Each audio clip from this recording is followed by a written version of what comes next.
just thought I'd do a quick video. It's I seem to always wake up at about, it's around the 3 o'clock in the morning thing.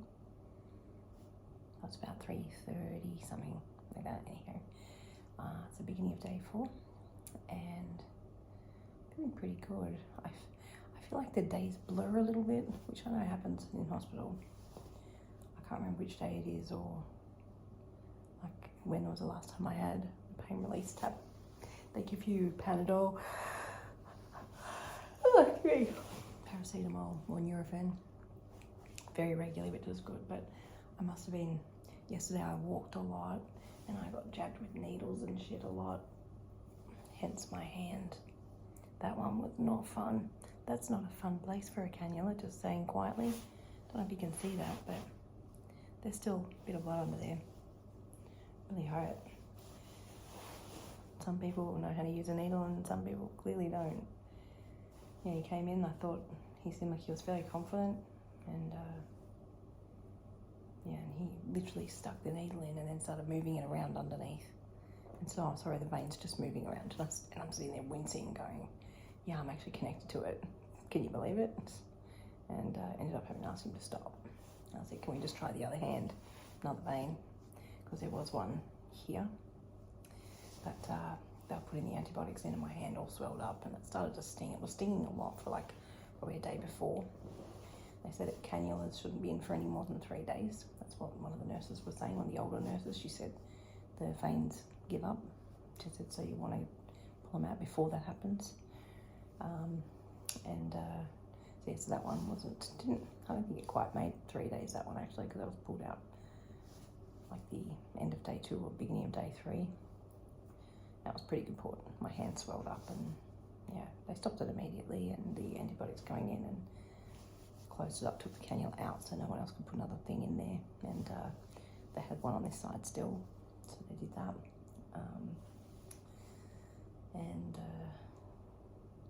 Yeah, so yesterday the guy was trying to get into that one and there was blood going everywhere. There's blood on my stockings. Like my other half was not happy. He's quite protective of me, which is just beautiful. It's really great to have someone so supportive and who genuinely cares about my well-being to make sure that I'm okay. I'm still super duper happy with the results. So this is a slight breast reduction. I had a breast reduction in one because we all know us girls, we have one slightly bigger one than the other.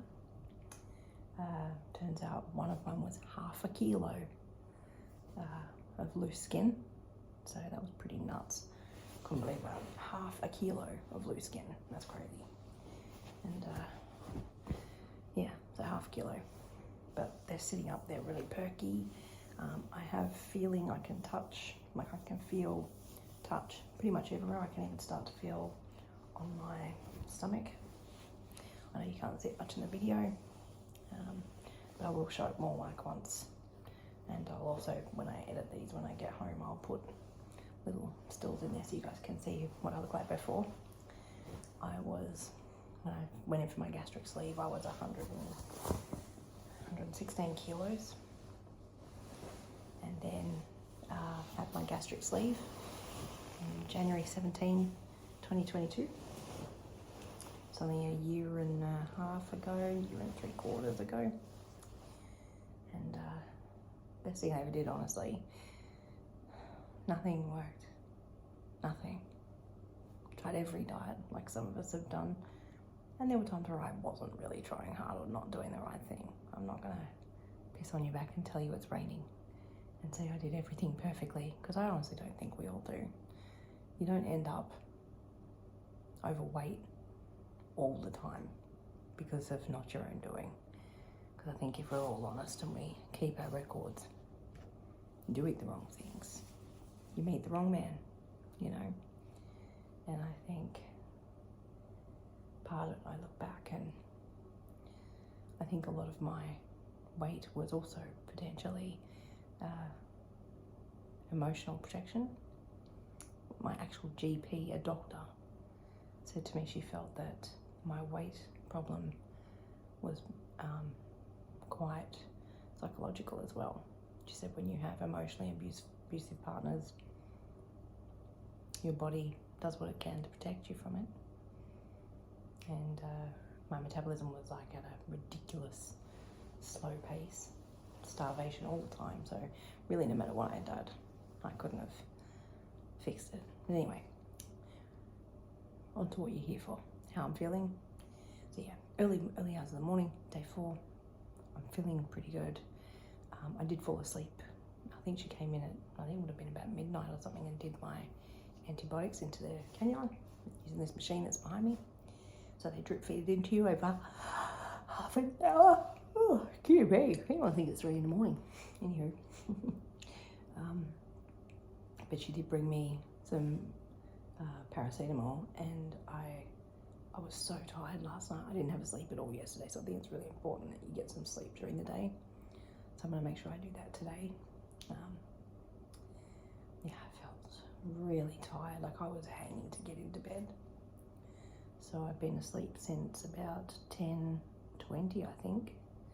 Woke up at 3 something, which is actually pretty good. I haven't had that much sleep in one night, but I did wake up feeling really stiff. So I went up, woke up busting to go to the toilet. Tell you what, when you can't get up quickly and you're busting to go to the toilet, that's not my favourite. So yeah, I did that, went to the toilet, had a bit of a walk, which was great. Going for a walk feels good. It's funny how it gets rid of that stiffness, but you've got to sort of make sure you don't try and straighten up, because it was really good to know that if you straighten up, the incisions on the front are purposefully done really small and thin, so that you have obviously a nice scar in the front when you're wearing bathers or your swimwear or whatever. But the one on the back is made a little bit thicker, so the scar tissue is slightly thicker and has that little bit more flexibility. So the physio was telling me, he said, so when you walk at this early stage for the first couple of weeks, first 2 weeks he reckons, he said not any longer than that, but about 2 weeks, just hunch over slightly to take the pressure off your tummy and your muscles, particularly if you've had muscle repair, which my doctor, he does that routine for women and men. So he basically just sews the muscles, stitches them, squeezes them back together so they're all nice in a straight line again, because once you have children, they can separate and they have a big gap, and then that's why you can't feel them soften at the bottom and stuff. So they don't do their job, they don't do things, so it's you get incontinence issues and things like that. So definitely don't want that. I wasn't having any problems with that, but definitely good to have that fixed.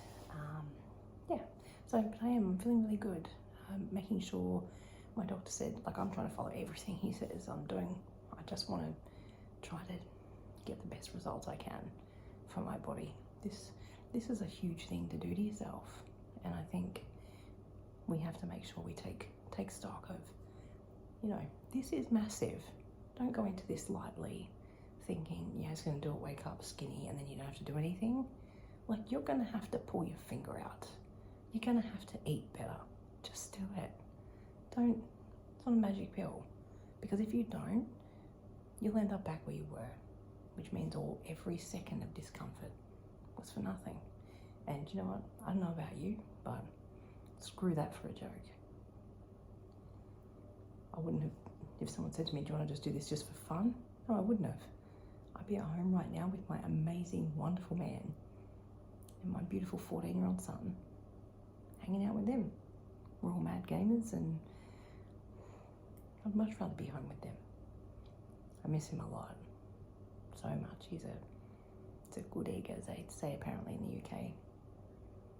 Such a beautiful man, and for those of you, male or female, whoever you've got, I really hope that you've got a really very supportive partner like I have. He's incredible.